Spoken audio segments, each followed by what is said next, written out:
Hi, am I on the air? Yep. Fuck. Thanks. Do I have everybody's attention now? Do I have everybody's attention now? Don, I got you. Do I have everybody's Sunday attention night. now? You put them cameras on me, then you must be willing to get that heart touch. This a must-see feeling. The news ain't good, then it must be villain. So I say a tag grounded, I don't trust these ceilings. Spread across your nose, and I'm on your ear. Highest necks on the cloud. Hammer in the air, Sunday nights, prime time. I flex mine better, Voltron transform to DX Don. Mega and off-scene. You probably think I'm nice, cause I slow like a stream to your wireless device. And the smoke full of steam on any given night. How short like a piece of any given slice. And for the latest and what is best about I tune in and tune the rest out, Don. You gotta tell them, am I in the clear? Is this thing on? Am I on the air? On the air.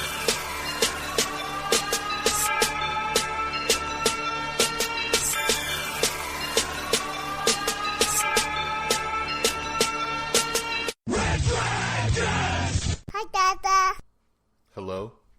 Hi? Is this thing on the air? Am I on the air? Am I? Hello? Test, test. 1, 2, 1, 2.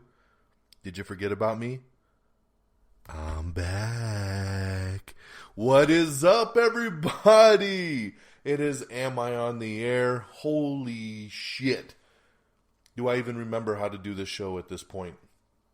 It has been several weeks, but I'm back. And feeling better than ever, ready to go on another brand new edition of Am I on the Air? This, my friends, is your one-stop shop for all the latest and greatest in entertainment news, TV, movies, reviews, the whole nine. It's what I come here to bring you.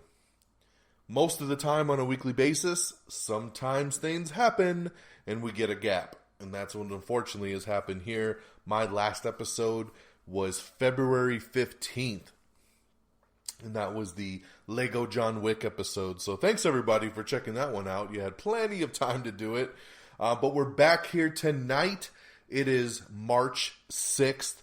It is Monday. We are broadcasting live here from the Red Dragons Radio Studios. It is season 14. It's episode 6. And tonight's show is titled Hurt. And it's been a lot going on in these past several weeks, and we got a ton of news to bring you, and I'm going to try to do it in as quick of a fashion as I can. I'm sure we're going to probably go over an hour today, because there's a lot to catch up on. I got 3 movie reviews for you. We're going to be talking about Fist Fight, we're going to talk about Get Out, and we're going to talk about Logan. So 3 big movies. We had the Oscars, and holy crap, what was that? I'm not going to spend a ton of time on it. It was over a week ago. But, you know, we will run down the quick winners of the major categories. Get you caught up to speed on just all the news that's been dropping. And, whew, yeah, lots of stuff. So once again, thank you for joining us. I always feel like I have to apologize when I don't do the show on a consistent weekly basis.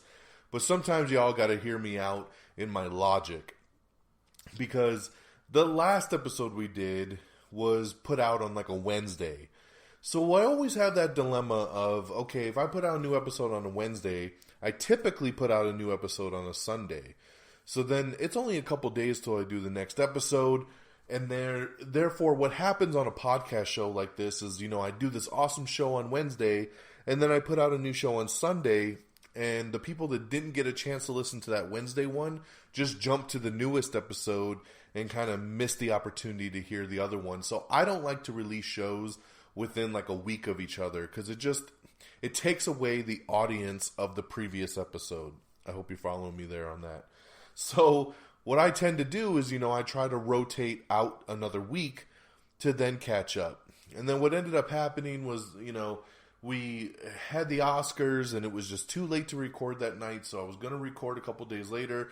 But then it put me back in that same scenario of like, okay, if I record now on a Tuesday or Wednesday, now I got the same damn scenario again coming up on the following weekend. And then I knew I was going to want to talk about Logan, and there was so many big movie reviews. So I said, you know what? Let's just wait. Let's let everything cycle. and we'll do it. And now we got the opportunity, and now let's get you caught up to speed here on tonight's show, tonight's episode, Hurt. So let's jump right into the movie reviews, because like I said, I got 3 of them for you, because it's been 3 weeks since we've done a show. So up first on the reviews is Fist Fight. Now, this, of course, is a little comedy film that came out a couple weeks ago on February 17th, starring Ice Cube, Charlie Day, Tracy Morgan, Jillian Bell. Basically, Ice Cube and Charlie Day are teachers. They're in a school. It's the last day of school. The kids are just a bunch of little brats. And Ice Cube ends up losing his job, and it's kind of because of Charlie Day.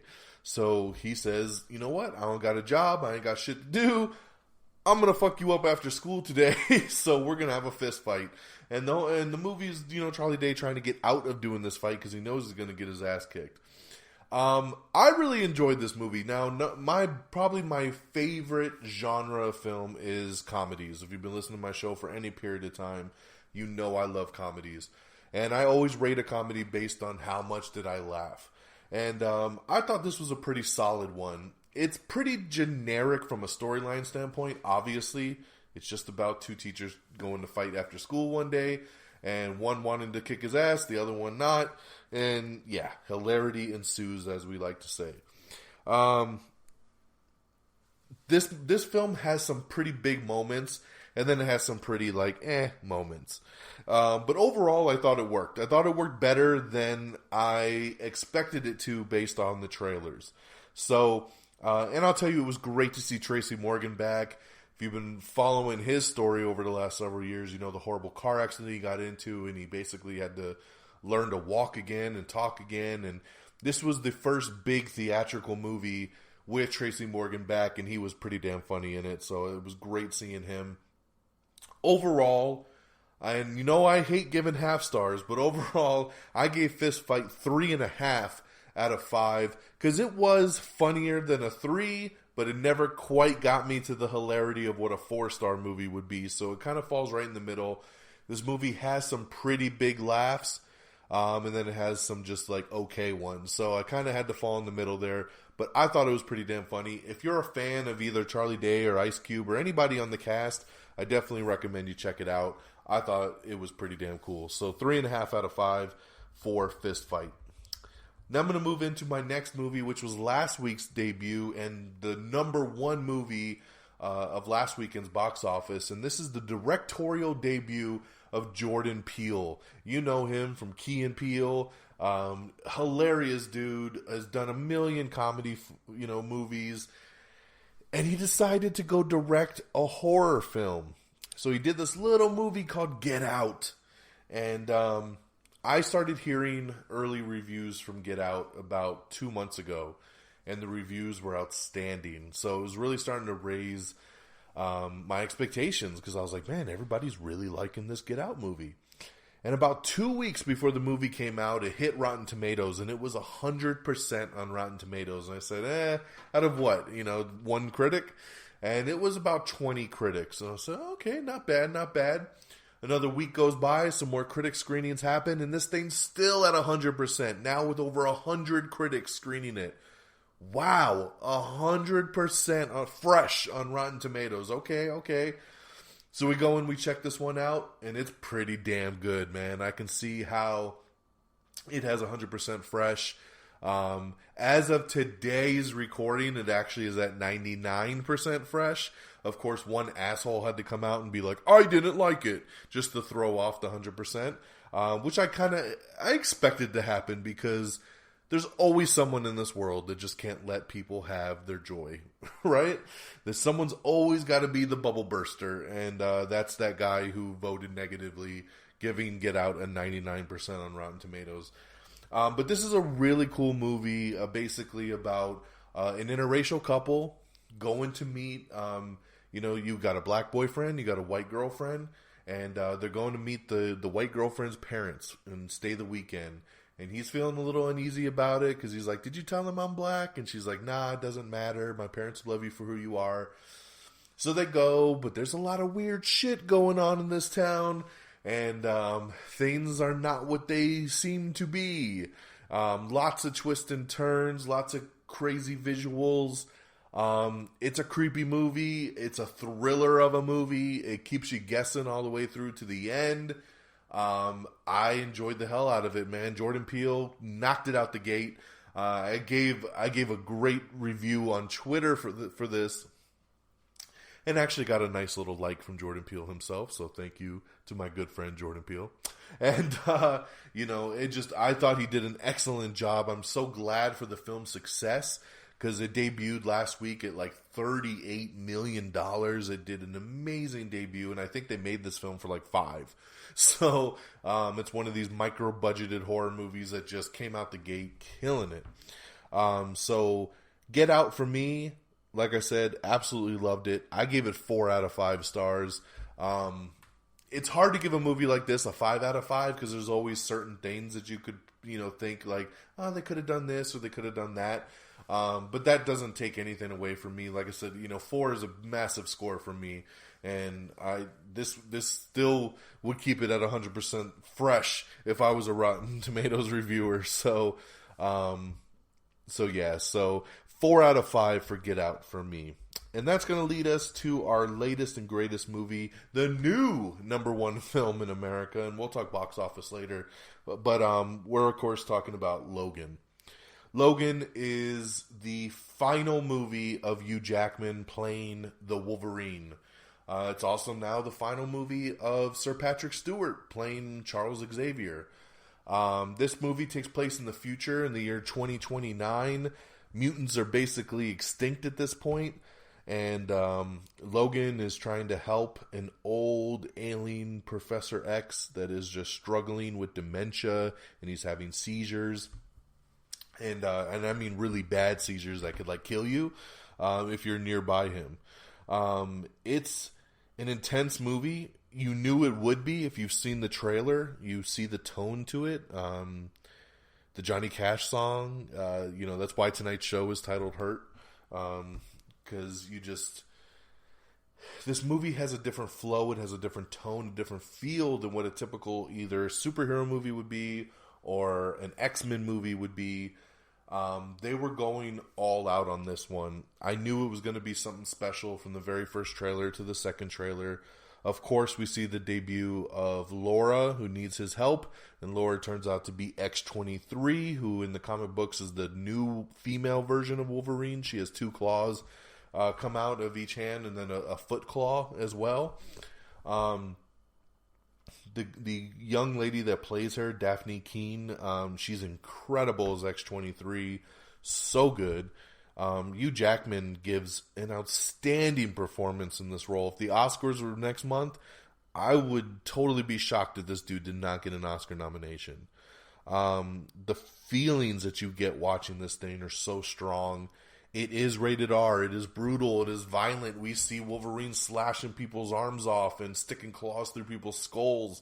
Things we never thought we'd see over the years. But you know what? In this kind of setting, in this kind of world that we're in this movie, it just makes sense. And I know we've gotten into some discussions with me and the Red Dragons team, with Peeps and Friggins and Geeky Pat, talking about, some people feel it's a little odd, that you got Professor X dropping F-bombs.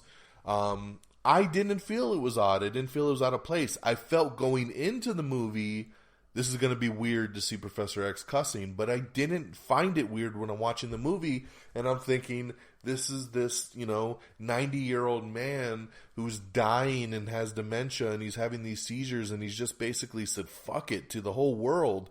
Because he's just, and he's being treated like a prisoner to an extent in certain parts in this film. You can see why his attitude would be a little shifted. So it didn't seem out of place to me.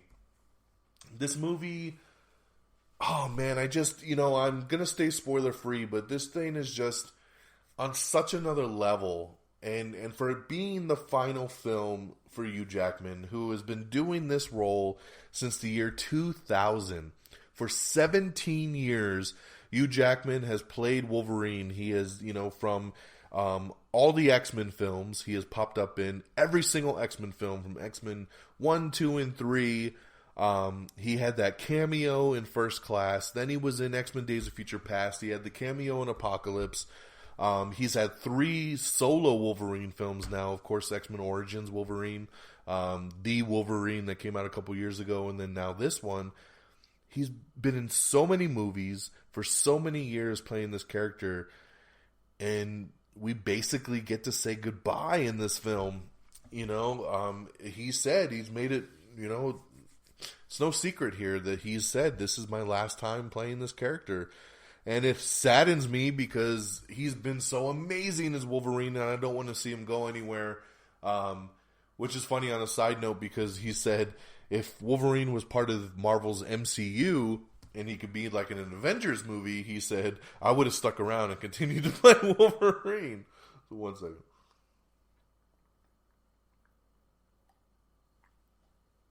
Sorry, I had to take a drink. Which I find just funny. Yeah, he's totally down, yeah, if you're going to put it in the MCU, but since it's on Fox, he's going to, you know, hang up the claws.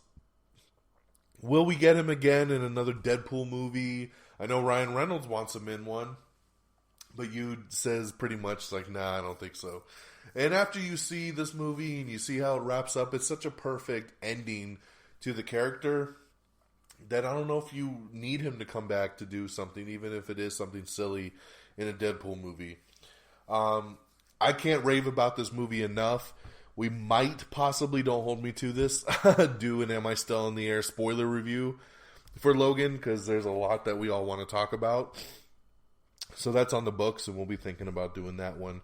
But it's an incredible movie. I can't recommend it enough. It's the #1 film in America. It's the #1 film in the world, bringing in almost $300 million worldwide in its opening weekend. It brought in over $88 million just here in the U.S., so congratulations to Logan. It's the biggest R-rated opening for March ever. So congratulations. It was a gamble that paid off big time. I mean, this movie made more money than the PG-13 Wolverine movie that came out a couple years ago. And, you know, these studios act like they're so afraid to do an R-rated movie. Hey, if you do it right, you're going to make some money. So Logan, of course, 5 out of 5 for me. It is the first 5 out of 5 for 2017. It is on the books. I can't wait to see as this year, you know, we fast forward and the year starts to wrap up, how high will Logan be stacking in the overall top 10. I think it's going to be pretty high up there. It's an awesome movie. I can't wait. I want to see it again. And hopefully I'm going to get a chance here soon. I can drag the wife to go see it. That'd be nice to take her. But yeah, 5 out of 5 for Logan. So let's recap real quick. Fist Fight, 3.5 stars out of 5. Then we have Get Out, 4 out of 5. And Logan, 5 out of 5. So you like that stacking? 3.5, 4, 5. So big movies coming out here. And this weekend, we got Kong Skull Island. So I'm looking for another really fun popcorn ride this weekend at the cinemas. So there's our movie reviews. Let's switch gears and let's get into our news of the week. News of the week. So yeah, going back and we're looking through some news over the past several weeks. We talk about trailers that are dropping, you know, TV articles, just everything. Adam Sandler, I know a lot of people giving up on this dude, but he's got that big Netflix contract going on, and he's got a new movie coming out on Netflix, I believe in April. I'm pretty sure it's in April. Don't hold me to that though. And it's called Sandy Wexler, and I think this is going to be pretty funny. It takes place in the 80s. He plays a talent manager, and of course it has all the good old Adam Sandler friends coming around for a ride. So check out the Sandy Wexler official trailer that's on our Twitter and Facebook page. There. American Horror Story, their next season, season 7, is set to be based on the 2016 election. I don't know how I feel about this. I'm getting real tired of all the political shit. Like, I'm a big Saturday Night Live fan, but man, all their sketches this season are just about Trump and about politics, and they need to mix it up, man, because it's getting a little old, and I'm getting tired. Excuse me. I'm getting tired of all these TV shows bandwagoning to this shit. This is American Horror Story. Why the fuck are we doing an election season? I mean, he says this is not going to be, like, there's not going to be a Clinton and a Trump character, but I don't know. This is fucking stupid to me. And I'm a fan of American Horror Story, but they're going to have to do something pretty special here to get me locked on. I'm happy about this. Mel Gibson and John Lithgow are officially set for the Daddy's Home sequel, so they will be coming on to the Will Ferrell, Mark Wahlberg sequel. Mel Gibson will be playing Mark Wahlberg's dad, and John Lithgow will be playing Will Ferrell's dad. And I think that's awesome. I thought Daddy's Home was a great movie, so very, very excited about that. We have the first full trailer for Archer Season 8 that is coming up, so you can check that out. Patrick Stewart, you've seen a little wish-washy with him. A couple weeks ago he said, just because Hugh Jackman's done doesn't mean I'm done playing Professor X. And we said, oh, okay, cool. Maybe they got something else lined up for him. And then the movie came out, and as soon as the movie came out, he's been like, yep, this is me and you's last time. So, I don't know, Patrick. I feel like if somebody goes to Patrick with a good idea, he's going to sign on to do it again. But he's also at this point trying to take the door out with Hugh Jackman as this is my final movie. So we'll have to wait and see how that one all pans out.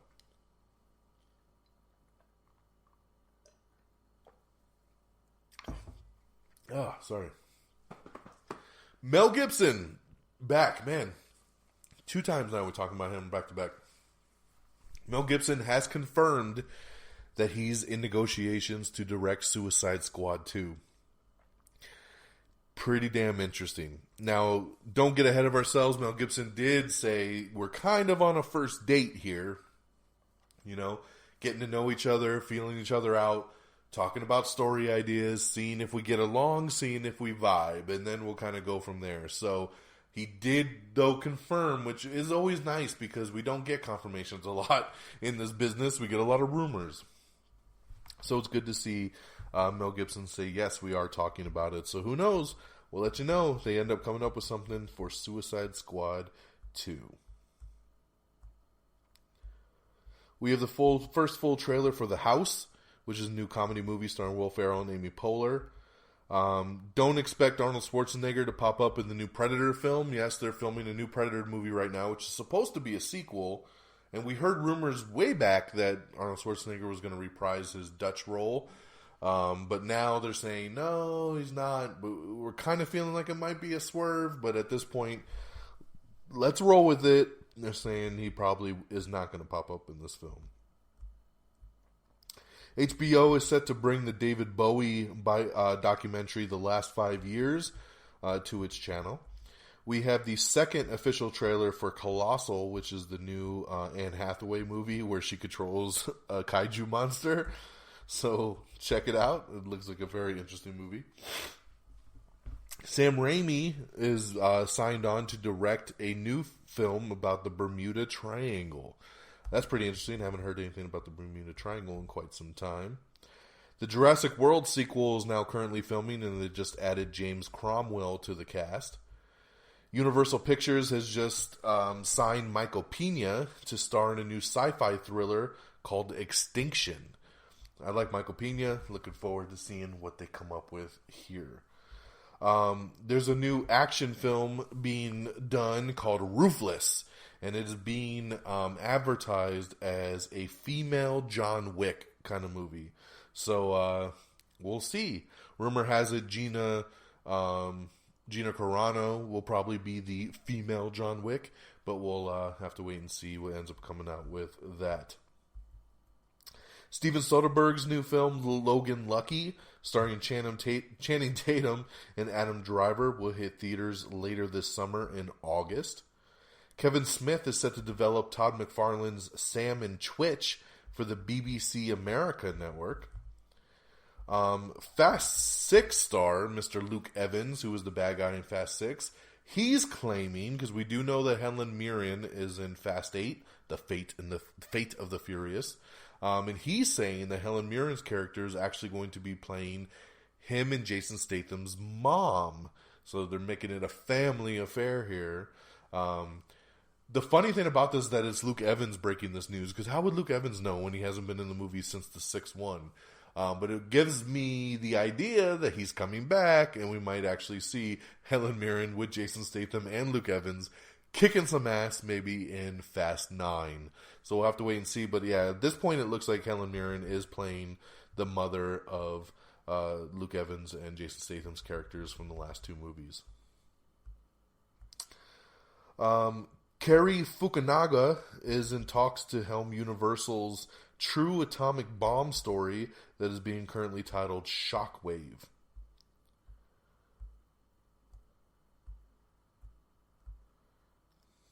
One second.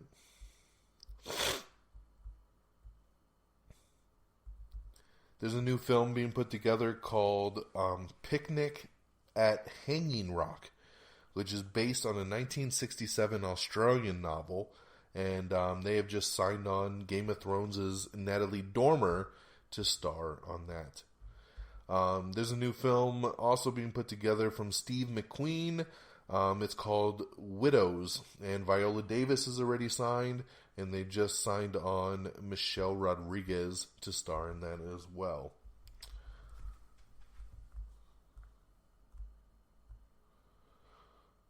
The latest seasons of Fargo FX, Angie Tribeca, and Archer FX are all headed to Hulu. So check those out. Hulu is great, man. They're building up that catalog. I love it. James Mangold, who's the director of Logan, says that he would love to be involved with more X-23, which, if you heard my review, X-23 is the little girl that has the Wolverine claws as well. So, pretty cool. Who knows? We can maybe see a X-23 spinoff directed by James Mangold. Why not? We have the first trailer for Jessica Biel's new USA show called The Sinner.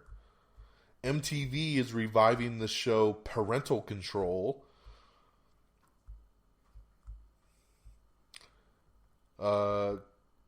Chris McQuarrie, who's the director of Mission Impossible 6, says that Mission Impossible 6 starts in a very unconventional way, and he teases that you might be seeing a lot of returning characters that you wouldn't have expected before. So, ooh, that gets me excited. Looking forward to Mission Impossible 6, which comes out next year.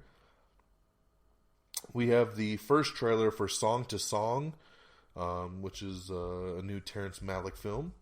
We have the new trailer for Mine, starring Armie Hammer. Check that out. The Walking Dead mid-season premiere debuted to 15.9 million viewers, but that's down from the first half. We have the brand new Power Rangers trailer. This is the 3rd official one. Shows a lot more action, so pretty cool there.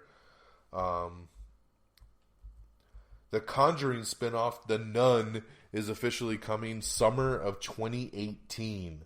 So it looks like it's going to be coming, to be exact, July 13th, 2018 will be The Nun. Angela Lansbury has officially joined Mary Poppins Returns. Are you ready for another Purge?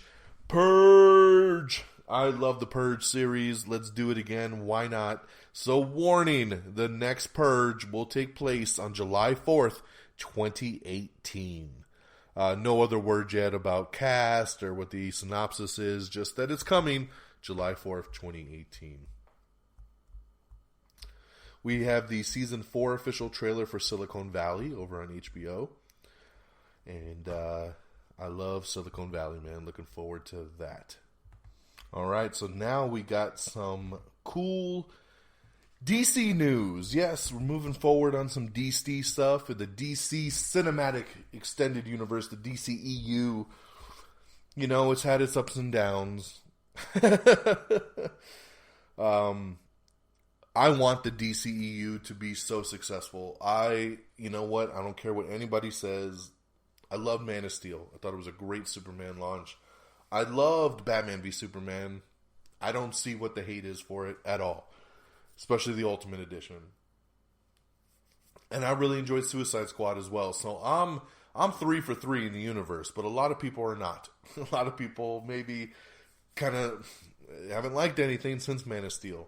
But they're moving forward. You know, we still got Wonder Woman in a couple months, and then we got Justice League later in the year. We got the Batman coming, and all kinds of stuff. But we're starting to get momentum. We're starting to move on some things. You know, we talked about Mel Gibson possibly doing Suicide Squad 2.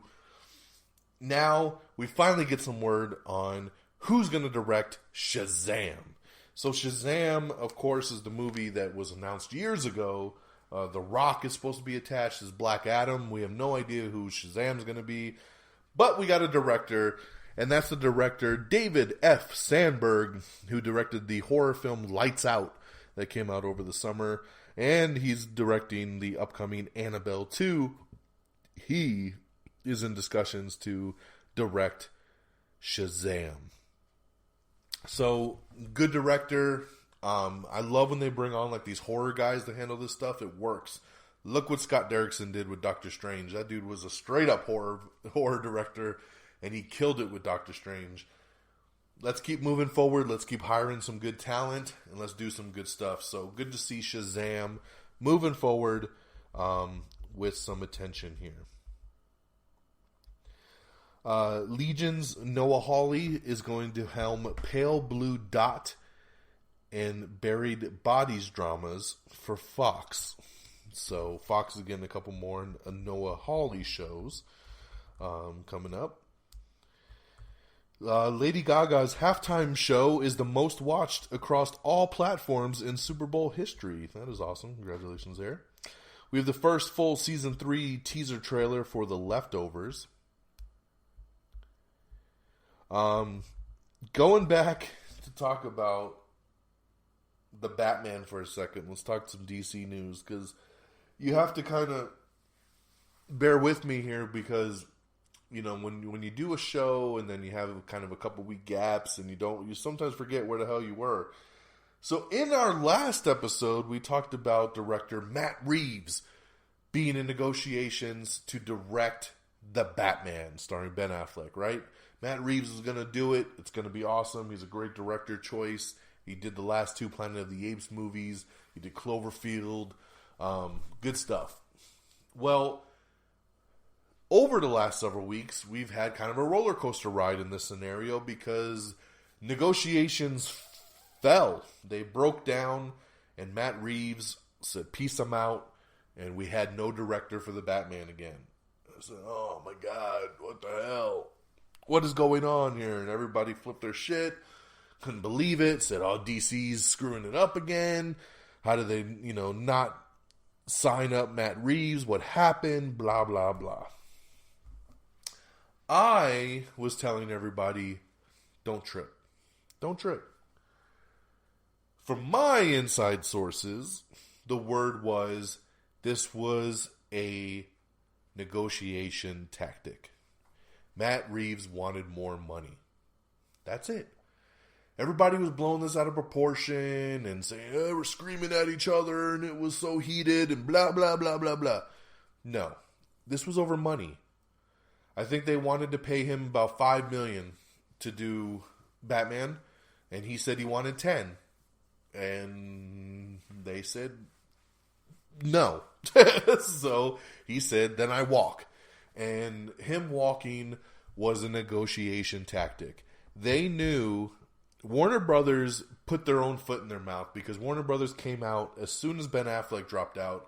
They said, we would love Matt Reeves to direct this film.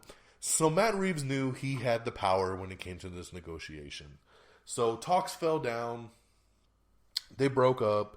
And we went on for another week or so. And then, guess what? The news came out. It's official. Matt Reeves has signed his contract and he will direct The Batman. Oh, wow. Look at that. Shocker. Now, rumor has it that, like I said, they wanted to pay him 5. He wanted 10. They settled at around 8.5 and they all got happy and signed their little contract. So right now, it is official this time.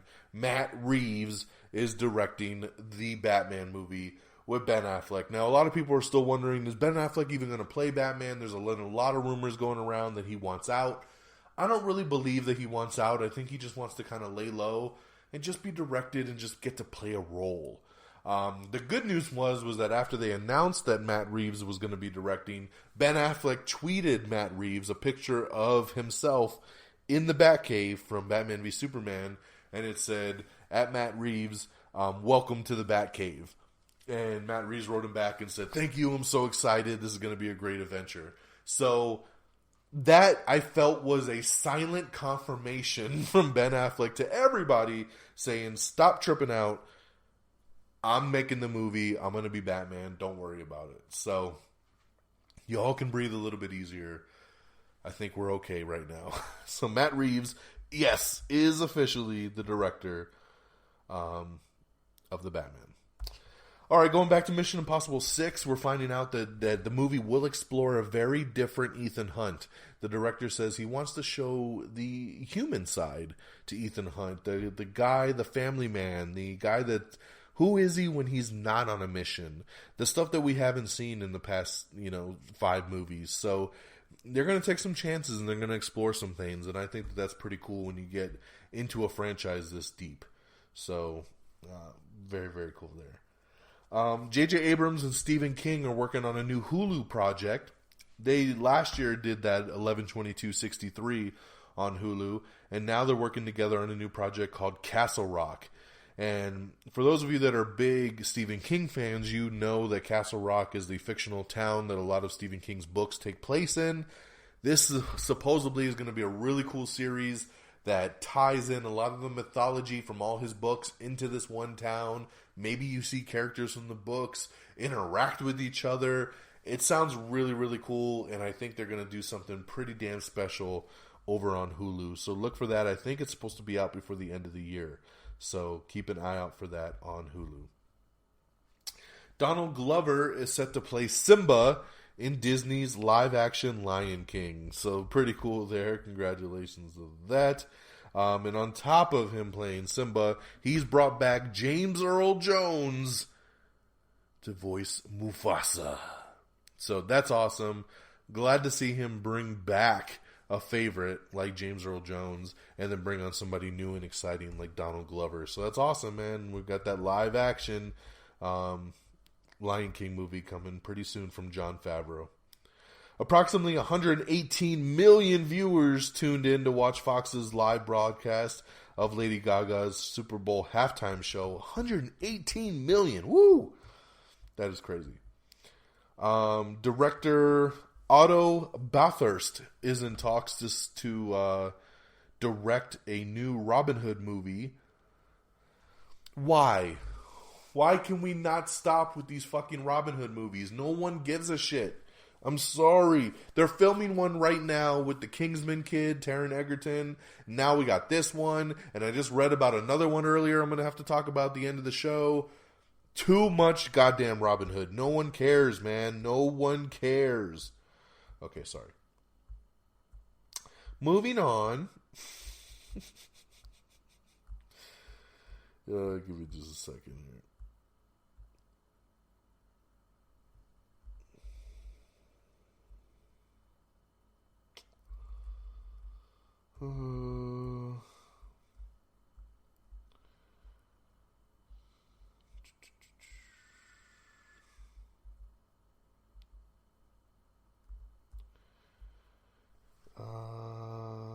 In some more Jurassic World casting news, B.D. Wong will be returning as Dr. Henry Wu. Of course he should. He's been in all the damn Jurassic Park movies. He needs to come back. He's the evil scientist. And we gotta have that, man.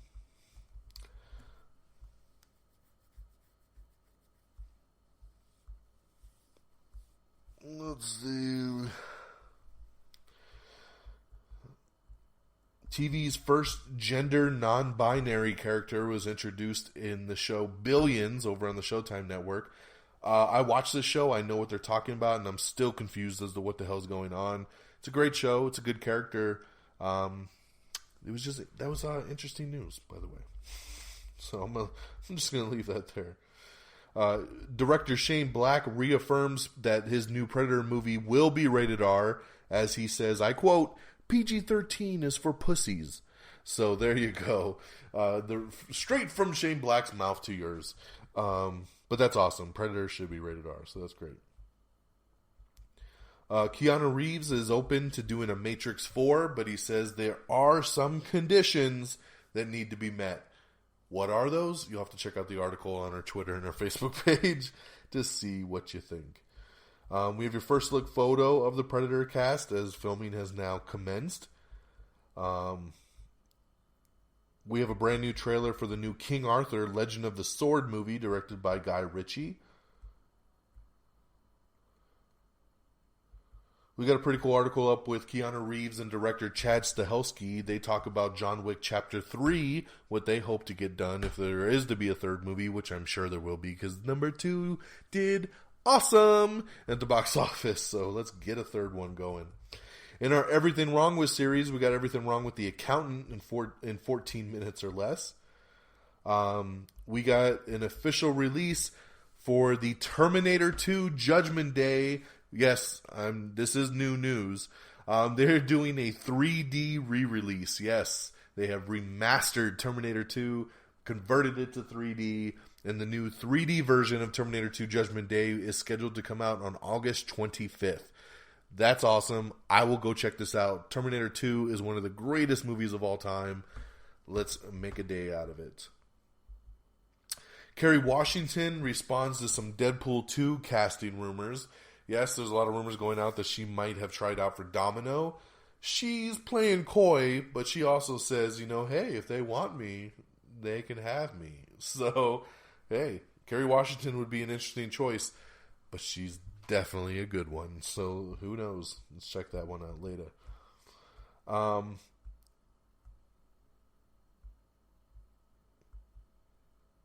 We got a pretty cool article up with James Mangold talking about why Wolverine never wore the yellow costume and that it just wouldn't make any sense in any of the movies. So check out that article. It's just an interesting read because everybody always wonders, why did he never wear the costume? There's a lot of confusion out there. There was an article that came out, a bunch of articles coming out saying that Logan was going to have an end credit scene. It does not have an end credit scene. I'm just wanting to confirm that with you guys. If you haven't seen it yet, you don't have to waste your time sitting through all the credits. There is no end credit scene. But what they did is they did put something on in the beginning of the movie, and it is a pretty cool little Deadpool teaser. Now, a lot of sites are running this as it's a Deadpool 2 teaser trailer. I don't know if I would call it that because whatever this was, this footage is not going to be in Deadpool 2. This was just a funny little thing to put on in front of the Wolverine movie just because there was no end credit scene. But it's super funny. It actually has been released online now. We put it up on our Twitter and our Facebook page. It's called No Good Deeds, starring Ryan Reynolds. Trying to save somebody who's getting mugged in an alleyway. It's hilarious. It was a very pleasant surprise when we went to see Logan. I had heard rumors, but I was trying not to spoil myself. So when we saw the movie and this popped on in the beginning, it was a lot of fun. So check out that clip if you haven't seen it yet. But there is no end credit scene for Logan, by the way. And finally, we need to put this to rest. Guillermo del Toro officially announced Hellboy 2 is not going to happen. There you go. I've been reporting this damn news for years, and still people come up to me and say, there's going to be a Hellboy 3, right? They're going to do it, right? It's not dead, right? No, it's dead. It's been dead for years, and now it's officially dead again, as Guillermo del Toro has announced. It's dead. They're not going to make it. It costs too much money, and no studio wants to pay them for that. Okay? There you go. The Rock and director Stephen Merchant have started production on their new little film called Fighting With My Family, which is the one we talked about on last show, based on the wrestler Paige's real life. Charlize Theron is set to star in and produce a new CIA thriller called Need to Know.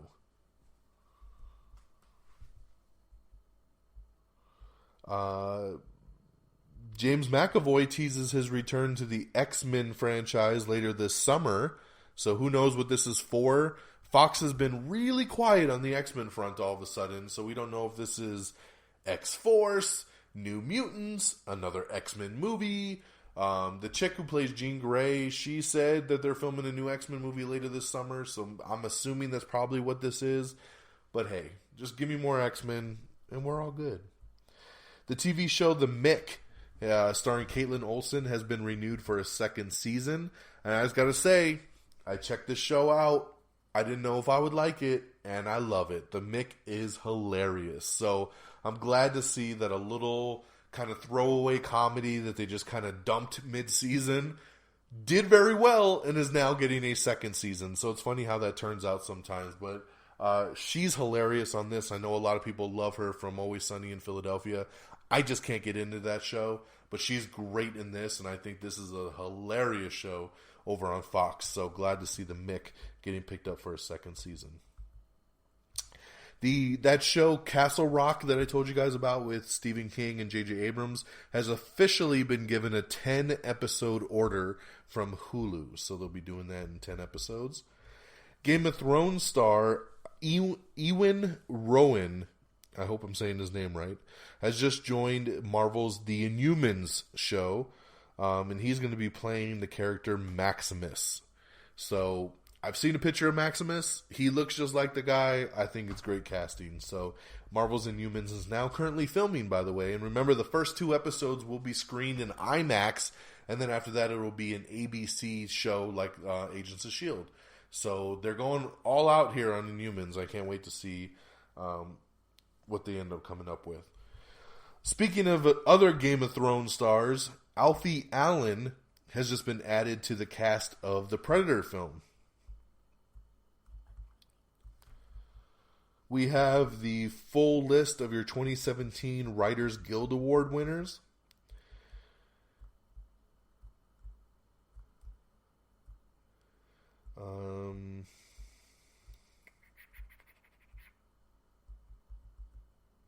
That next X-Men film that we're rumoring to get filming this summer, there's a producer. His name's Simon Kinberg, and he was a producer on Logan. He's been a producer on pretty much all the X-Men films. He's also done other stuff like The Martian, and I mean, this guy's got his hand in a lot of pots. Rumor has it that he might actually be making his directorial debut with the next X-Men film. So that is a rumor going on right now. We will wait and see. Several sites have asked him point blank, is this true? And he says, maybe, I don't know. We're not, announcing anything yet. So we'll see what ends up happening over in the X-Men front, but it looks like Simon Kinberg may be writing and directing that next X-Men film, which currently has a subtitle of Supernova because it's probably going to be the Phoenix story once again. So we'll see. Kyle Chandler has just signed on to join the cast of Godzilla, King of Monsters. He's going to be playing the dad of Millie Bobby Brown from Stranger Things. But he's also supposed to be one of the main characters here to take on the giant monster. Demi Moore has just signed on to join the TV show Empire in a recurring role, so that's pretty cool. She's going to pop up at the very end of the second season, and she's going to pick up at the end of season 3, which is currently on, and then be a main character on season 4 as we move forward there. Simon versus the Homo sapiens agenda. Greg Berlanti is adapting this and has just signed on Jennifer Garner to star. Captive State. Madeline Brewer has joined John Goodman, Vera Farmiga in Captive State, which is a post-alien invasion drama from director Rupert Wyatt. There's going to be a Behind Enemy Lines TV series, because of all the movies, let's adapt Behind Enemy Lines. But they've just signed Marg Hellenberger to be in the pilot, which will be loosely based on the 2001 film. Of course, she's been mainly from CSI.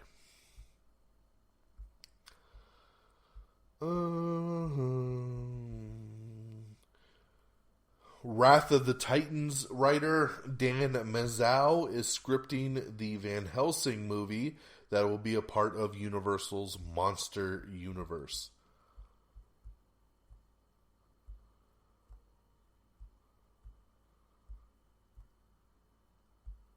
Let's see.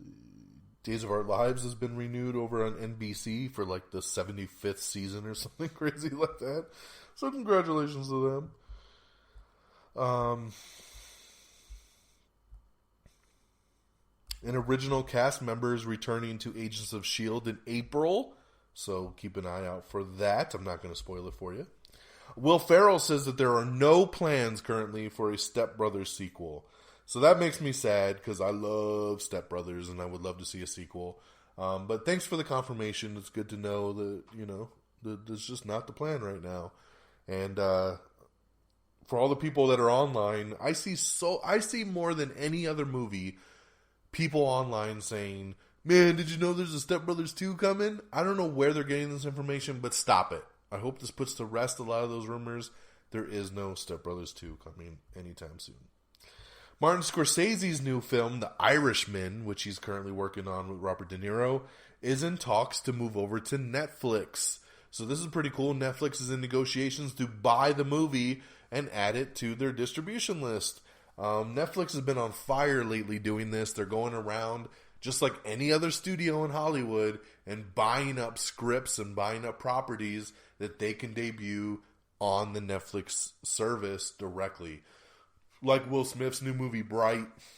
Brad Pitt's got a new movie that's going to be coming out on Netflix. It's where the money's at, man. And it also makes people very happy to subscribe knowing that they're getting all these cool direct movies like that. So, very, very cool.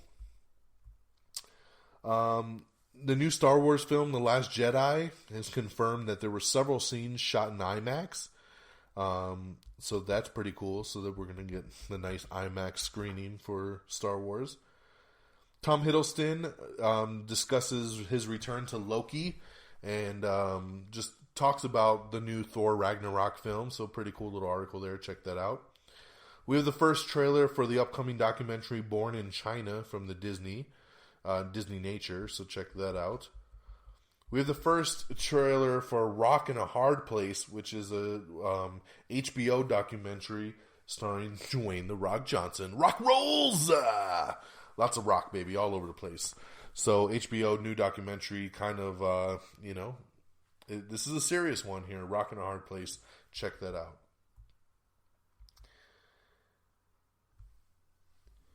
Angelina Jolie is working on starring in 2 new vehicles for Universal Pictures, including a Catherine the Great biopic and a World War II female spy drama. So, nothing confirmed as of yet. They're also talking about maybe a Maleficent 2.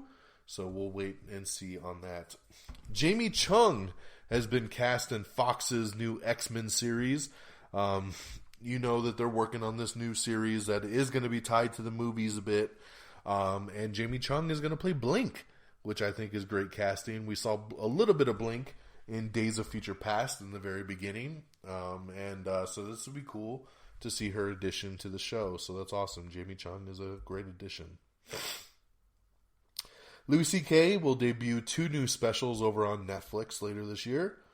I'm very happy about this. It's official. Fox has renewed Lethal Weapon for a 2nd season. I love Lethal Weapon over on Fox. This was a show when it came out, everybody was just disregarding, like, man, we always talk shit. Here, even I do here on the show, like, oh man, why are you taking this movie and turning it into a TV show? Well, every once in a while, it just works. And Lethal Weapon works. Everyone I know that watches this show loves it. Everyone I know that's even just checked it out just to see has said, damn, that was way better than I ever expected it to be. It just is. It has good action. It has great chemistry between the 2 leads. It's an awesome, awesome cop show. And I'm so glad it's coming back for a 2nd season. Congratulations. Fox has renewed Lethal Weapon for a 2nd season. We got everything coming to Amazon in March. Check that out. Michelle Rodriguez has all of a sudden popped up that she's part of the cast for Robert Rodriguez's new Alita Battle Angel movie. No shocker here. She pops up in all of Robert Rodriguez's movies. I don't know how big her role will be since she wasn't listed on the original roster, but she is a part of the cast now. Hell or High Water actor Ben Foster is set to star in My Abandonment, which is a new drama film. Yvonne Strahovski has just joined the Predator cast as well. Great addition. I love Yvonne Strahovski. So great to see her get some work here. Fargo Season 3 comes out in April, so look for that. It'll debut on Wednesday, April 19th. We have the Rogue One, A Star Wars Story Blu-ray trailer. You can check out and see all the cool stuff coming out on the Blu-ray. Mystery Science Theater 3000 is coming back to Netflix sooner rather than later. So keep an eye out for that in the next couple months. Kristen Stewart is in talks for a new action thriller, Underwater. Yeah, it's actually going to be called Underwater. I was like, that can't be the name, right? No, it is. A new action thriller called Underwater.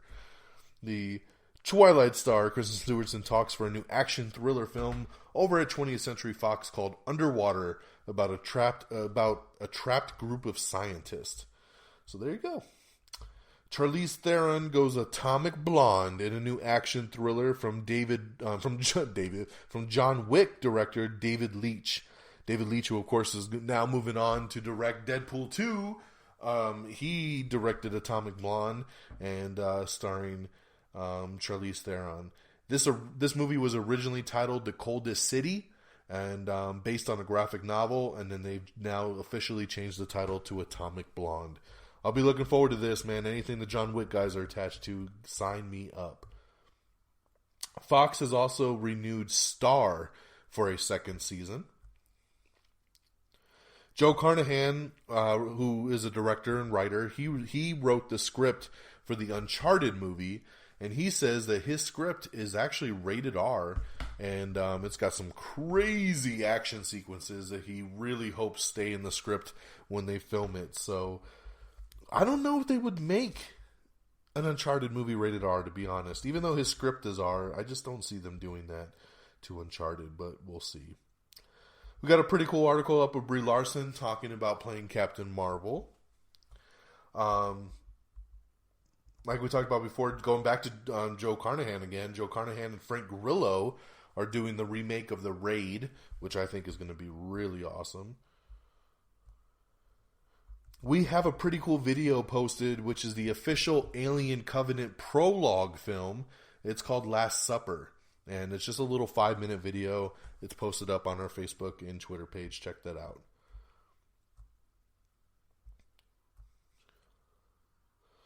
Rogue One, A Star Wars Story is set to hit digital HD on March 24th and then hit DVD and Blu-ray on April 4th.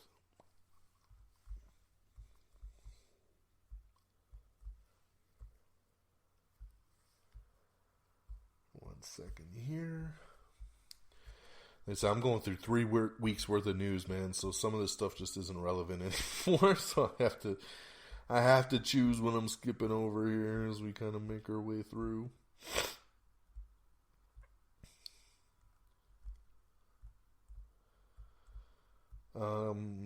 Sons of Anarchy spinoff has just added John Ortiz to the show. Cyborg has been confirmed for the Injustice 2 video game. Lots of characters coming out in Injustice 2, man. Looks awesome. We have all the movie and TV titles coming to Netflix in March and everything leaving. So check out that article. We got Diary of a Wimpy Kid, The Long Haul. Yes, another movie's coming out. Another Diary of a Wimpy Kid. How many of these damn movies are there? But there's another one coming. Check out that trailer. American Gods. This is the new show from Neil Gaiman. It's coming to the Starz Network. I feel like I've been hearing about this show for like 5 years. It's finally coming out in April. So there you go. It's hitting Starz in April.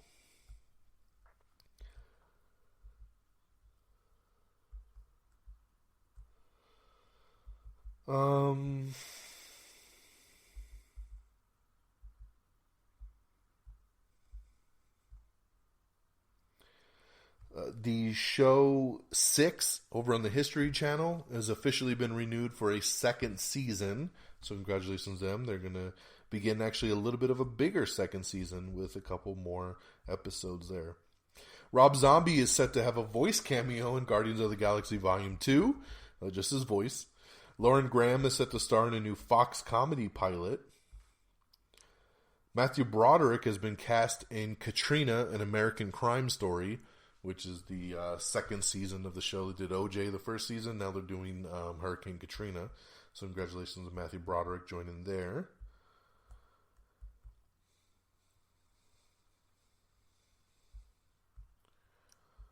We have a new international trailer for The Fate of the Furious you can check out.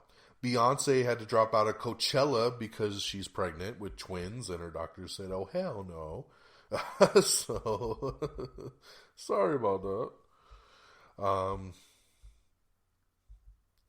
Back to some DC news, and I'm super excited about this one. The Lego Batman movie director, Chris McKay, is set to direct a Nightwing movie.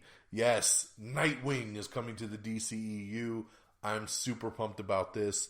For those of you that don't know who Nightwing is Robin. You know Robin, Batman and Robin. Robin grows up. He decides, I don't want to be Batman's little partner anymore. I don't want to be a sidekick. And he ditches the Robin persona and he becomes Nightwing. He moves to another city, Bloodhaven, and he basically becomes the Batman of Bloodhaven, just taking out criminals. Nightwing is awesome. I assumed from Batman v Superman that there is a Nightwing in this universe. He's already had a Robin. This is an older Batman, remember? He's been doing it for 20-something years. So Nightwing is already out there in this world. Now, I know a lot of people always try to bring up, and I hear confusion online, well, in Batman v Superman, there's the Robin costume that says, the ha-ha-ha, joke's on you, Batman, spray painted, and it's a dead Robin, right? The Robin from that Batman v Superman movie is Jason Todd, who is another Robin that actually becomes Robin after this Robin takes off to become Nightwing. Remember, Nightwing is the original Robin, Richard Grayson, Dick Grayson, right? That's the Robin we all know and love. He goes off and becomes Nightwing, and then Batman takes up Jason Todd to become the new Robin, and then Jason Todd's the one murdered by the Joker. So that's the suit you see in Batman v Superman, which already leads you to know that there's already been a Dick Grayson Robin, and he's already out there somewhere. So, it's funny because this article dropped and everybody was so confused. Like, where's the timeline going to be on this? How is this going to work? It works perfectly because you would already have a Nightwing at this point. So if you want, you could tell some flashback stuff. You could show him as Robin. You can show him breaking off and becoming Nightwing. And, but we've never had a Nightwing movie before. We've never really had a live action Nightwing. I want this movie to take place in Bloodhaven. I want it to be, we could have a Ben Affleck cameo in it, but, let's, maybe we'll debut him a little bit in the Batman movies, so therefore it sets him up for when he does the solo movie, and people will know who he is from the Batman film. Either way, this is big news. It's great news. Lego movie director Chris McKay directing the Nightwing movie for the DCEU. Hell yeah, let's do it. Jackie Chan is set to throw down in 5 Against a Bullet for Sony Pictures. He'll be doing a new movie there. Seth Rogen and Charlize Theron are set to star in a new romantic comedy called Flarsky. It'll be directed by Jonathan Levine. Charlize Theron's really busy, man. It's like the third movie we talked about with her just on today's episode. Dylan McDermott is set to star in a new Fox comedy pilot called L.A. to Vegas.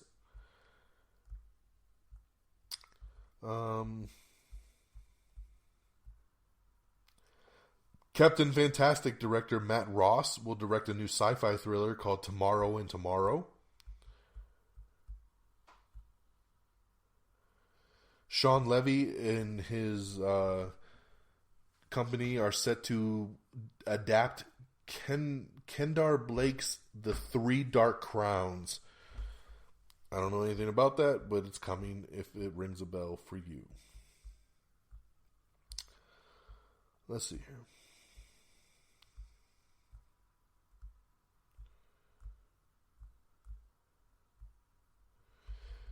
We have Everything Wrong with the Magnificent Seven in 18 minutes or less. Everything Wrong with Jason Bourne in 17 minutes or less. And Everything Wrong with Trolls in 18 minutes or less. We also have the new trailer for The Finest, starring Gemma Arterton and Sam Claflin. Overwatch won Game of the Year at the DICE Awards. Naomi Harris says that there's a very good chance that Daniel Craig's 007 will return. So that's pretty cool there.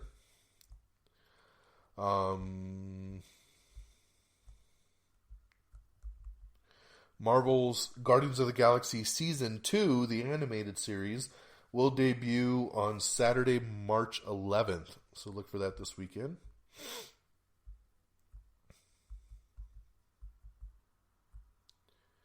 Tracy Morgan is getting back to stand-up comedy. He's got a new Netflix special coming called Staying Alive that will debut on May 16th. So that's awesome. Congratulations to him.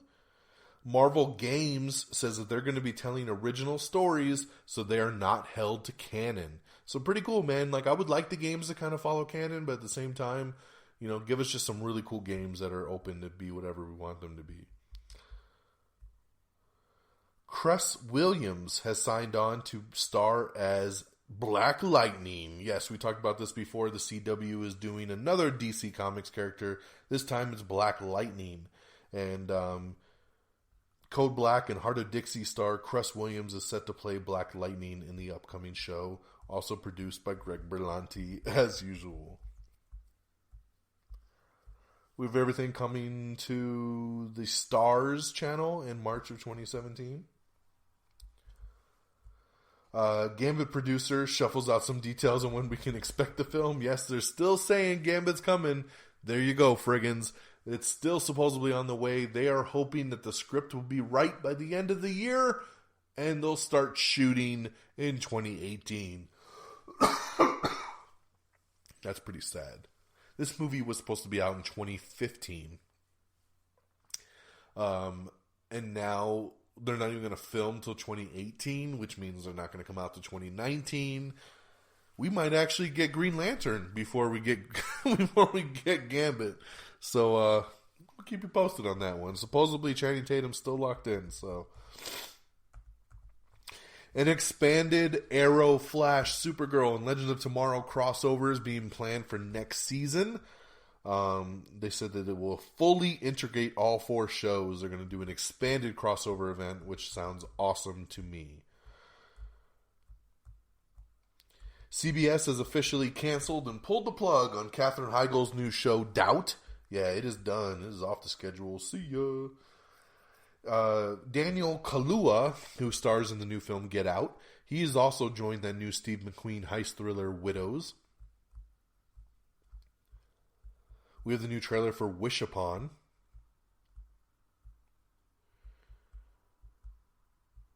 We have the new Doctor Who Series 10 promo. We have the full list of winners, supposedly, from the 2017 Razzie Awards. I'm not going to waste time on going over them this year because they're bullshit. I'm just going to say that. Razzies kind of went off the rails this year, I think, just a tad. Amy Schumer's new stand-up special will hit Netflix on March 7th, which is tomorrow.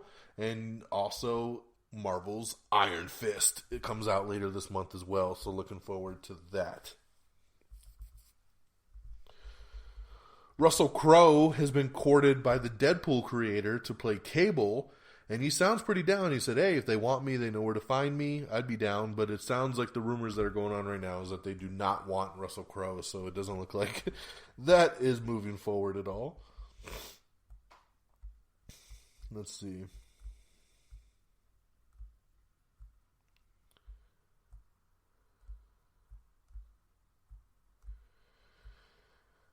We have the 2017 Spirit Awards winners you can check out. And some really sad news that hit the day of the Oscars last weekend.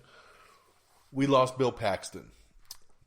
Actor Bill Paxton from Aliens and True Lies and HBO's Big Love and Twister passed away. No word on what. All we know is he had a complication during some surgery that ended up having him pass out. He currently stars in the new CBS TV version of Training Day, which is, 4 or 5 episodes in right now. They're all on my DVR. I haven't had a chance to watch yet, but obviously this does not bode well for the future of that TV show. Big actor, man, right there, and it's really, really sad. So thoughts and prayers, as always, go out to the friends and family of Bill Paxton, who passed away at the age of 61. Oh, too young.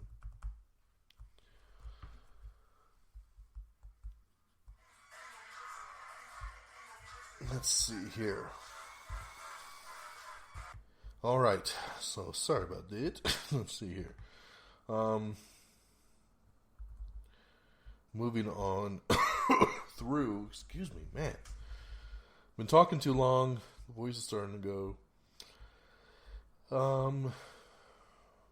We have a Mean Tweets Oscars edition that we put up, which is actually pretty damn funny. I love the mean tweets that Jimmy Kimmel does. We have the new teaser trailer for Cars 3 that you can check out. And, of course, we have the full, complete list of the 2017 Oscars that you can check out to read about all the different categories.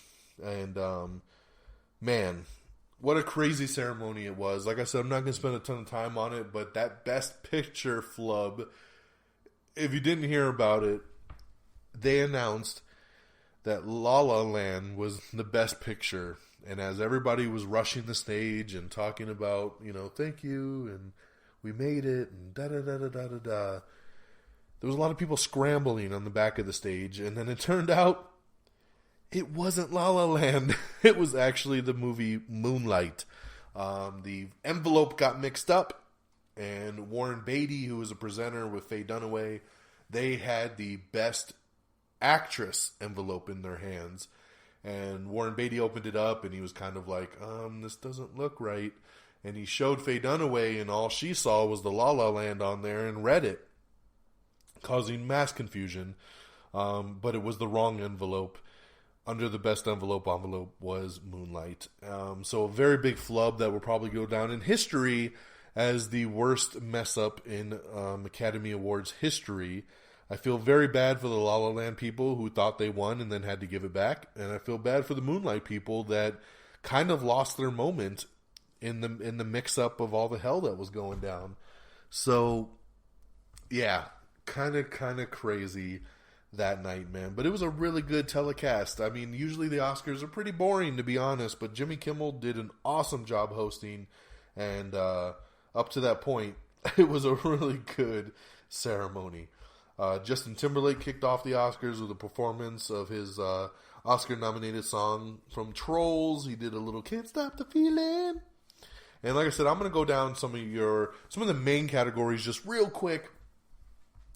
Mahershala Ali won Best Actor in a Supporting Role for Moonlight. Suicide Squad won for Best Makeup and Hairstyling. Fantastic Beasts and Where to Find Them won Best Costume Design. OJ Made in America won Best Documentary.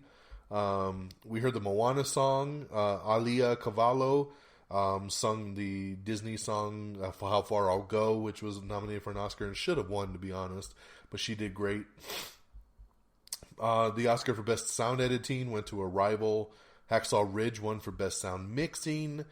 Best Actress in a Supporting Role went to Viola Davis for Fences. Zootopia won Best Animated Feature, which I disagree with. It should have been Moana, but congratulations to Zootopia.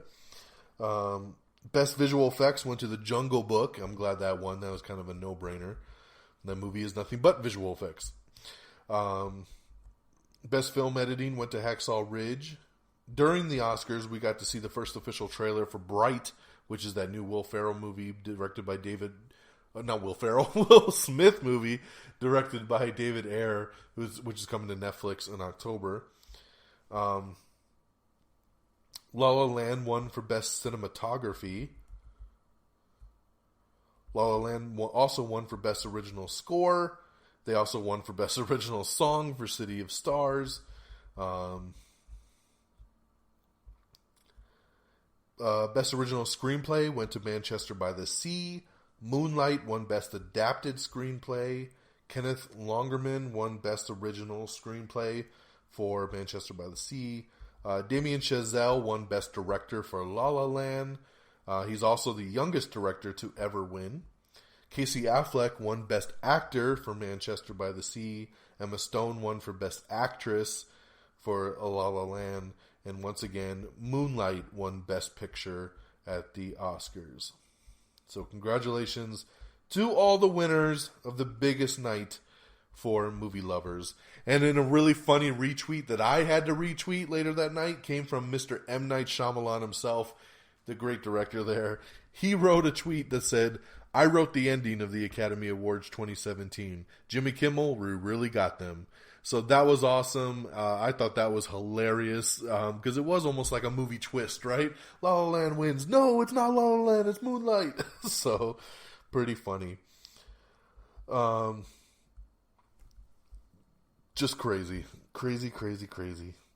Just Oscars wins by movies. La La Land won 6, Moonlight won 3, Hacksaw Ridge won 2, and Manchester by the Sea won 2. Oscars, La La Land becomes the 11th film to win 6 wins. The snubs of the night were considered from Hidden Figures, Lion, and Hell or High Water, as they were shut out and didn't get anything. And of course, we have your full complete winners list that you can check out on your own. Middle Earth: Shadow of War has been announced. It's a new, the new Shadow of Mordor game sequel is coming. Fortitude Season 2 is coming to Amazon with Dennis Quaid. We have the final trailer for Kong Skull Island, which comes out this Friday, so I was surprised they put out a trailer like a week before it. But this trailer is awesome. It's just nothing but action and King Kong kicking some monster ass. So check it out. We also have the latest Guardians of the Galaxy Volume 2 trailer, which is great. I don't think it's as good as the first 2 trailers, but it's a good one nonetheless, and still has me so excited for this film. Let's see here. Mashallah Ali is set to play 2 parts in the Alita Battle Angel animated feature that they're putting together. The Oscars ratings were the lowest in 9 years. Ouch. That is ouch. Vera Farmiga has joined the Godzilla King of the Monsters movie as well. She's signed on to play the mom of Millie Bobby Brown. I'm guessing the wife of Kyle Chandler. So we'll see how that goes. Ben Affleck and Matt Damon's sci-fi show Incorporated will not be returning for his second season. Star Trek Discovery has been pushed back once again. Oh my god, what is going on with this fucking Star Trek show? I don't know, man. Moana star Alia Carvalho has been tapped to star in a new NBC pilot called Drama High. So that's awesome. She's great. So much talent in this girl. Glad to see her get a TV gig here. David Ayer is teasing that the villain of his new Gotham City Sirens movie is going to be Black Mask. So that's pretty damn tight, but we'll see if it ends up happening there. True Blood's Stephen Moyer is set to headline the Fox X-Men pilot that they're putting together. Casting's coming together for this. No word yet on who he's going to play. The Circus, which is, I forget what channel it's on, Showtime, will be returning for a second season, and it's going to be taking on Donald Trump's first 100 days in office. We have everything wrong with Girl on the Train. We have the teaser trailer for Okja. We have the honest trailer for Doctor Strange. Benedict Cumberbatch is set to lead a new Showtime series called Melrose. Microsoft introduces a $10 Xbox Game Pass, which is a monthly subscription service that you could do. That sounds pretty cool. There's a new Avatar video game being put together from Ubisoft. The next season of the show Feud, Ryan Murphy has announced that it will focus on Charles and Diana. So that's pretty cool. Jerry Seinfeld, Kevin Hart, and more will headline Comedy Central's new Colossal Clusterfest. The Wizard of Lies, starring Robert De Niro and Michelle Pfeiffer, will premiere on HBO May 20th. Marvel's Inhumans has casted Anson Mount as the leader Black Bolt. So, congratulations there. They're putting that casting together real nice for Inhumans. Can't Stop the Feeling! Trolls 2 is coming in 2020, so that's pretty cool there. Vincent D'Onofrio says he wants to throw down with the Spider-Man as Kingpin. Come on, make it happen, man. I want to see these worlds unite. YouTube has announced a new subscription service called YouTube TV It's a pretty interesting thing, actually. Check out that article if you're interested on a new TV service to where you don't have to have cable anymore. You could actually watch some of your favorite shows through YouTube. We have the brand new Alien Covenant trailer. Check that out. It's pretty awesome.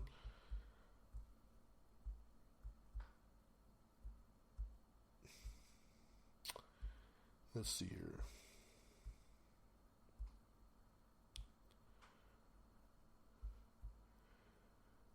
There's a new movie being put together called The Favorite, and it is set Nicholas Hoult to star opposite Emma Stone.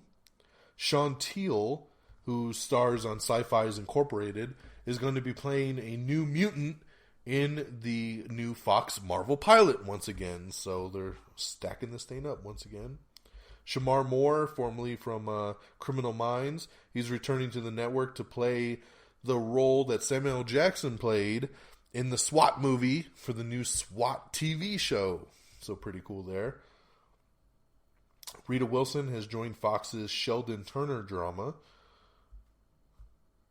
Jenna Fisher is set to star in ABC's Emily Kapnick comedy called Splitting Up Together. Lady Gaga is set to replace Beyonce over at Coachella since she had dropped out. We have the first trailer for The Dinner. We also have the Red Band trailer for Goon, Last of the Enforcers. We have the new Netflix teaser trailer for their new show Mindhunter, as well as Netflix's new show 13 Reasons Why, which looks pretty good actually. We also have Netflix's teaser for the Brad Pitt movie coming out called War Machine.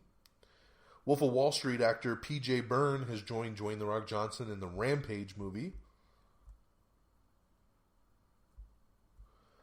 Check out that new Alien Covenant trailer, man. It is insane. We got that posted up. Check that out.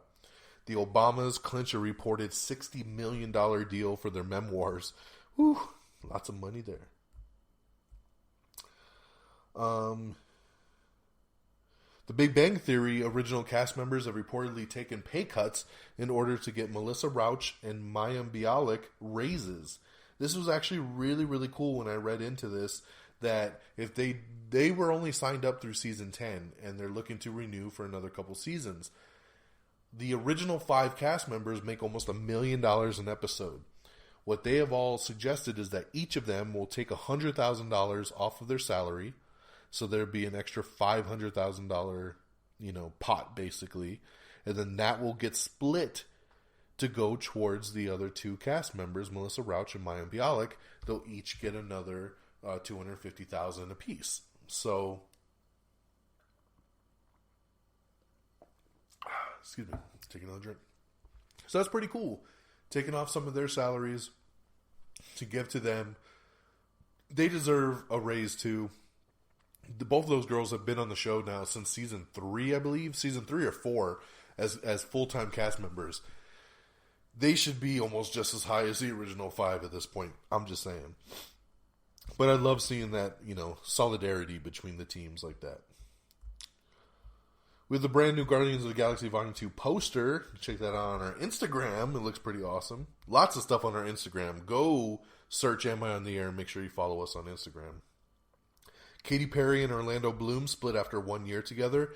This is my time. Katy, call me. You can hit me up on Twitter at DXDonMega. Come on, hit me up.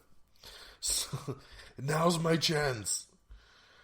We have all your March 2017 free games coming to PlayStation Plus and Xbox Live Gold. You can check out the official portraits of all the new couples competing on Dancing with the Stars. Some more casting from Marvel's Inhumans, and I love this one here. Serinda Swan has been cast as Medusa. I love it.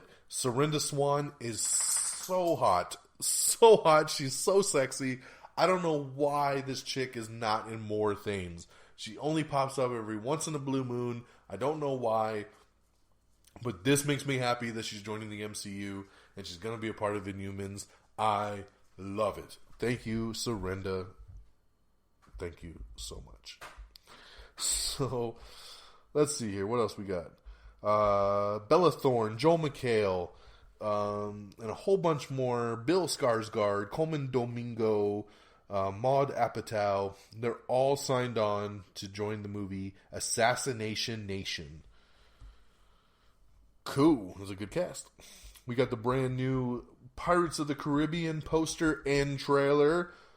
Yeah, more pirates, yay. Jack Sparrow. Where's Jack Sparrow? Lego Movie 2 will apparently be a musical set in space. Don't hold me to that, but that's supposedly what it is. Gotham's Natalie Allen Lind has joined Fox's upcoming X-Men series pilot. More casting for this show. More. She plays Silver St. Cloud on Gotham. She'll now be coming to join the X-Men universe. Tron 3 story being teased by director Joseph Kosinski says the sequel's not dead. The funny thing about it is he says this, and like a day later, we find out they're looking to reboot Tron.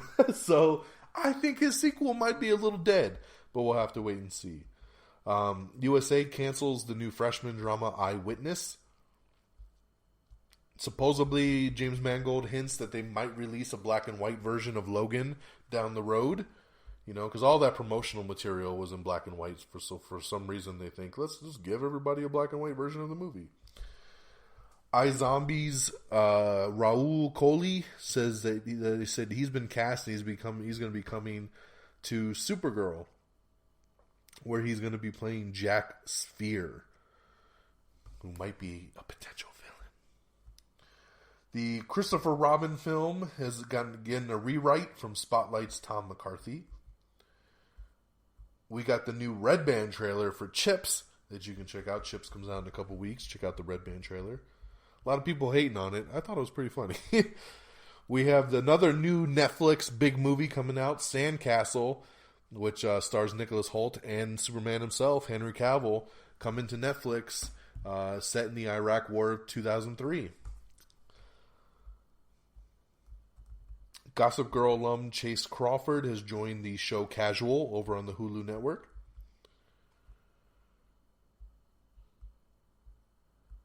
Let's see here. Amazon has released their full pilot season lineup for 2017. Dr. Fate is confirmed for Injustice 2. The Tupac biopic film All Eyes on Me gets an official release date of June 16th this year. So look for that to debut. Grand Theft Auto Online announces some new cars and modes and races that you can check out. Potential Big Bang spinoff is eyeing Ian Armitage. I don't know how to pronounce this kid's name, but he'll be playing a young Sheldon Cooper.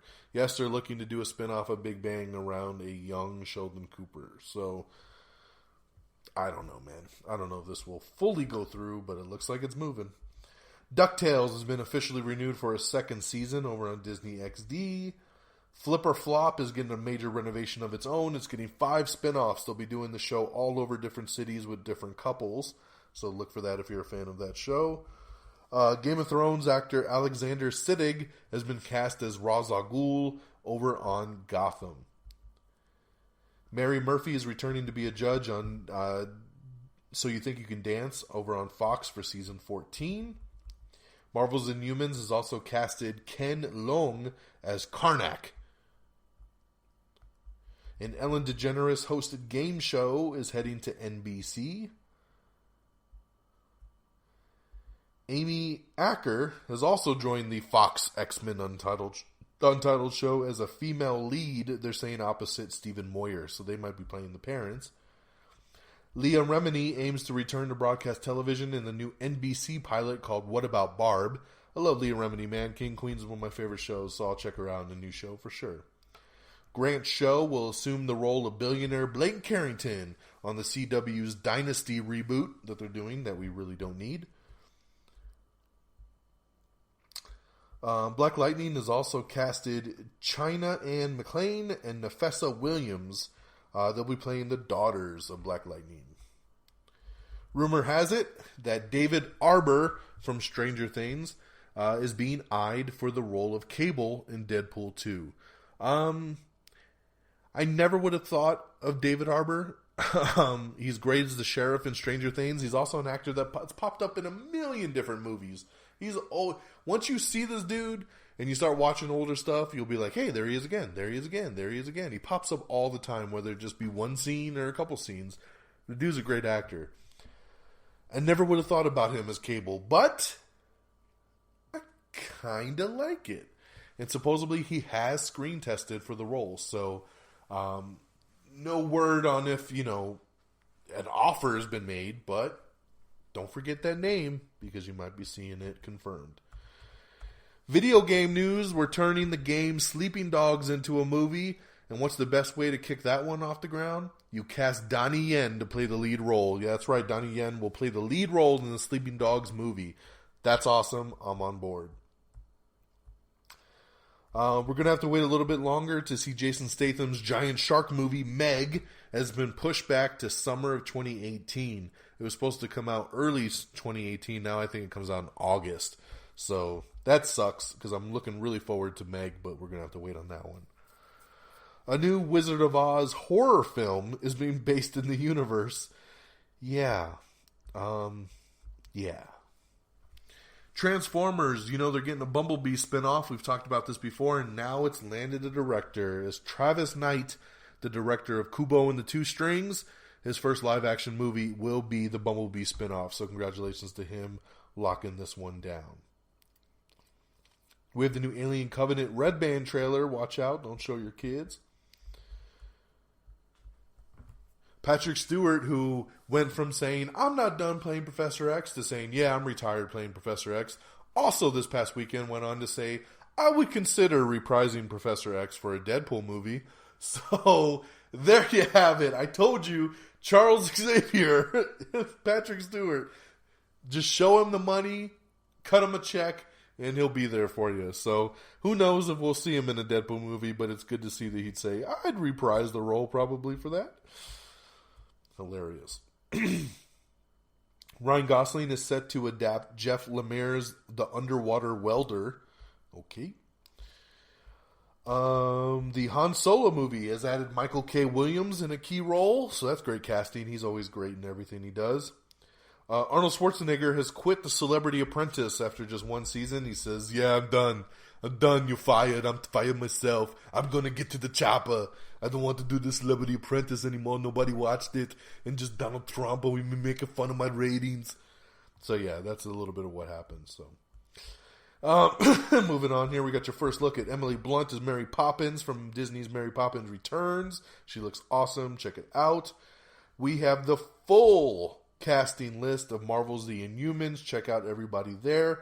Plus, they have confirmed the 2,000-pound teleporting dog, Lockjaw. Yes, Lockjaw will be in the show as well.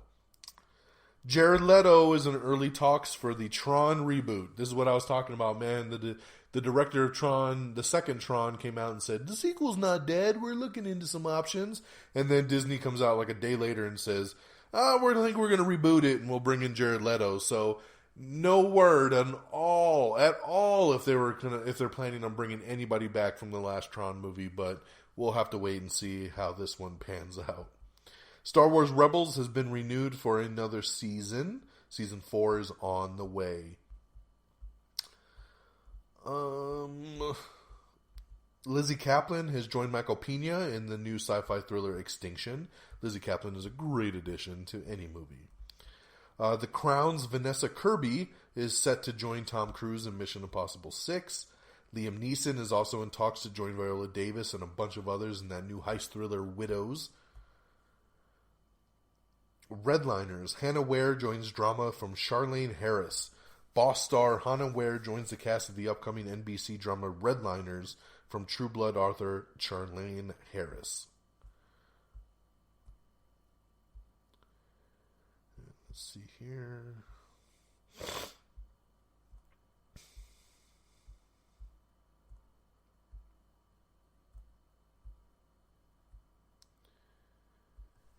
Sorry, bear with me. We're getting to the end here. I told you it was going to be a little bit longer than normal. I apologize. There's a sci-fi short called Rise that stars the late, great Anton Yelchin. It's now being confirmed that they're going to turn Rise into a full feature film, so we'll see what comes up with that. Disney has announced that LeFou in the new Beauty and the Beast movie, played by Josh Gad, is the first openly gay character from Disney.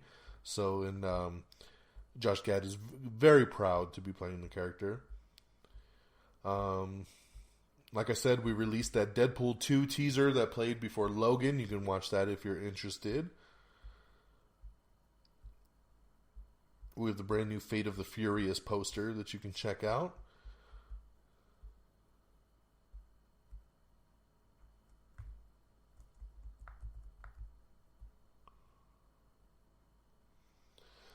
We yesterday found out that Logan was debuting to 85 million to be number one after the weekend, but now, as of this morning, the numbers are all getting tabulated, and it debuted, instead of 85, it's actually coming out to 88.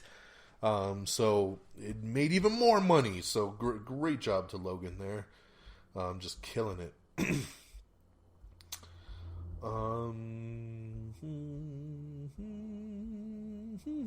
Netflix has renewed the show One Day at a Time for season 2. Let's see here. Zack Snyder teases a heavily armed Justice League Batmobile. You can check out the pictures. It's crazy how many weapons are on this thing. A new Bloodshot director has been announced by Valiant Comics, with Tim Miller partner Dave Wilson set to bring the Valiant Comics character to life. Sony and Valiant Comics have hired Dave Wilson to direct Bloodshot. So look for that. Spawn creator teases an R-rated movie that goes further than Logan and Deadpool. Of course he does, because he's always teasing some kind of bullshit. Ridley Scott says that the next Alien movie has already been written and could shoot in 2018. The showrunner for Iron Fist confirms that there will be no Iron Fist costume in the Netflix series this season. This pisses me off. They're playing the crap again about, well, it'd be a little silly if all of a sudden you wore a costume. It's a fucking superhero show, man. Put the goddamn costume on. This pisses me off because I feel like, as much as I love this Netflix universe, it was like we went that whole first season of Daredevil. He finally put the suit on the last episode. Okay, cool, we got it. I was like, thank God, because I was starting to worry that they weren't going to do the damn suit. And then, like, Jessica Jones doesn't really wear a suit. Luke Cage doesn't wear no goddamn suit. So I'm like, oh, Iron Fist will wear it, and it'll be like Daredevil. It'll be like the last episode, he'll throw the suit on. Now they're saying no suit at all? Get the fuck out of here, man. Like, that just, it pisses me off. Like, stop trying to ground everything so damn much. This is in a world with aliens and all kinds of shit. This guy is a billionaire who's in the public limelight. Of course he would wear a goddamn suit. He would put a mask on. People can't know this is him. Even if you want to modify the suit, I don't care, but put him in a suit. This just makes me mad, man. I hope all this means is that maybe in Defenders he puts the suit on. They just better give me a suit at some point, because it makes me mad. Makes me mad, mad. Sorry.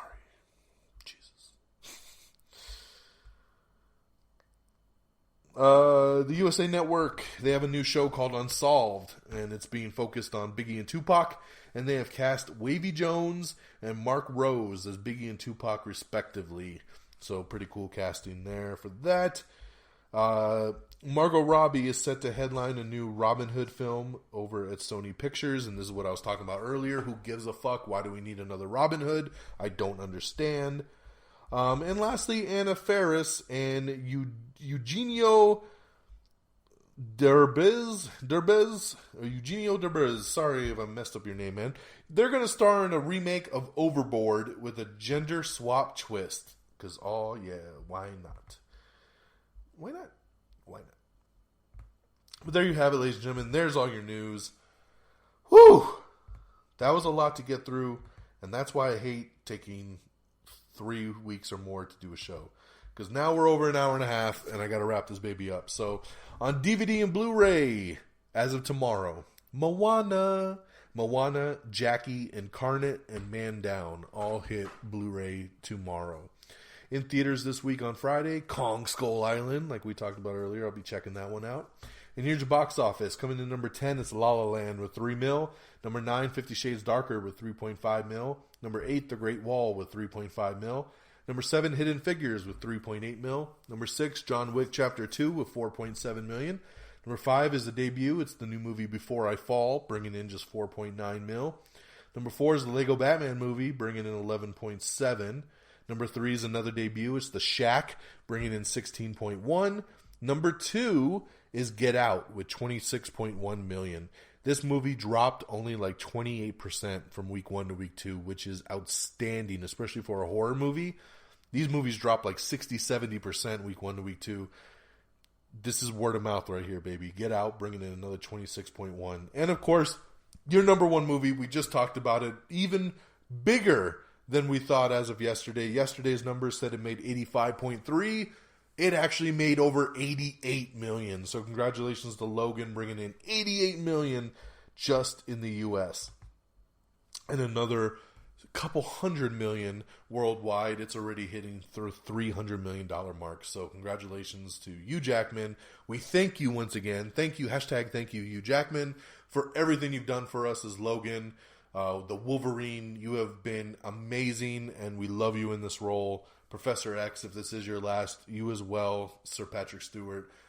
Great movie. Go out and check it out. So with that all being said, thank you so much for tuning in. Thank you for hanging for a big show. I hope you enjoyed all the news, getting you up to speed, everything going down, latest and greatest. Make sure you check out our official webpage. It's amiontheair.com.